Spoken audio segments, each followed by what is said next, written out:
another thing we wanted to do to try to get at this question of whether extended voir dire is more effective or not is we tried to classify jurors into what we called potential excludables and non-excludables. We looked how they answered the questions to see if they basically, in answering any of these questions, admitted that they were either unwilling to follow the law or that they were pretty severely biased in one direction or the other. So if they said they were unwilling to award non-economic damages, if they said the burden of proof was wrong and it was either too high or too low, if they admitted to the fact that they think that the plaintiff or the defense on either side would have a really hard time convincing them, things like that.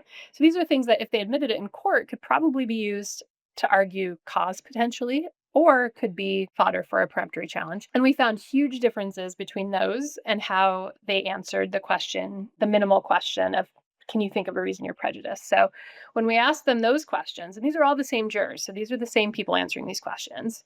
When we asked these 2,000 people, can you think of a reason you might be biased or prejudiced? We got less than 2% of people saying yes. So they are either unaware or unwilling to admit bias with that question.